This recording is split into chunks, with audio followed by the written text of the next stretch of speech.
It was New Year's Eve of 2020, and like everyone else, we were ready to bid farewell to the challenging year. My friend Logan was hosting a house party, and I arrived early to help with the setup. Securing a spot in his parents' room meant I could indulge in the festivities without worrying about driving home. As the night progressed, the house filled with friends from our close-knit group and some of Logan's acquaintances. At midnight, the cheers and clinking glasses marked the arrival of the new year. However, as the night wore on, the party gradually quieted down, with people dispersing to other events or heading home. In the wee hours, only the closest friends remained, transforming the gathering into a laid-back drinking session in the living room. Around 3 a.m., the residual noise from the partygoers who weren't spending the night ceased, and an occasional creaking sound began to fill the quiet. Initially dismissed as a mundane noise from appliances, the sound persisted, prompting Logan, Cody, and me to investigate. The source seemed to be the basement, and as we neared the door, the creaking stopped upon Logan's inquiry. We waited anxiously, but the noise never resumed. Reluctantly, we decided to venture downstairs, armed with kitchen knives in our inebriated state. The cluttered basement contained a couch, TV, bar, and various items strewn about. Searching for a potential intruder, we also attempted to identify the origin of the creaking.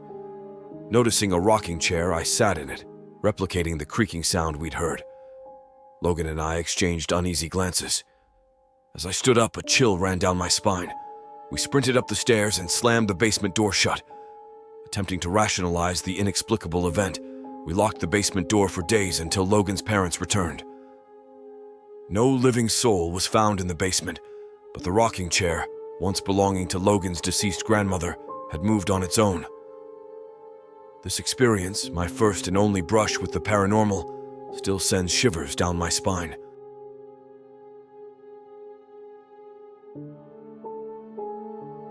It was New Year's Eve, and I was watching my friend Alex's dog, Bailey, for the weekend while he was away. Alex, being younger and more inclined to party, had left detailed instructions to feed and walk Bailey, emphasizing keeping her off the furniture. Bailey, a small and well-behaved husky mix, was a quiet companion as I spent the day on my laptop and playing video games. Later in the evening, I invited my girlfriend Trisha over. Alex had given his consent, with a playful warning not to let her into his bed. While waiting for Trisha, the doorbell rang, and a girl in her 30s claimed to be Alex's girlfriend. She mentioned she had left something in his room, and I let her in. After a brief stay in the room, she left, and I texted Alex about his mysterious girlfriend. To my surprise, Alex denied having a girlfriend and was baffled by my description of the girl. Worried, he instructed me to check his room for missing items, and after a series of texts, he suggested he might know who it was. As the night progressed, Trisha and I moved to the spare bedroom, watching movies and eventually falling asleep. Shortly after, Bailey's howling woke us up, and we heard footsteps outside the bedroom. A girl's voice claimed to be Alex's girlfriend, but we remained silent. When the girl asked who was inside, I confidently declared the police were on their way. The footsteps receded, and we waited for the cops to arrive. The assumption was that the girl took a key from Alex's room earlier. I called Alex, who was still drunk, and he confirmed the key theory. He urged me to stay the rest of the night, and by morning the intruders didn't return. Alex returned earlier than planned, changing the locks promptly. He shared more about the girl, emphasizing the need for caution in choosing interactions.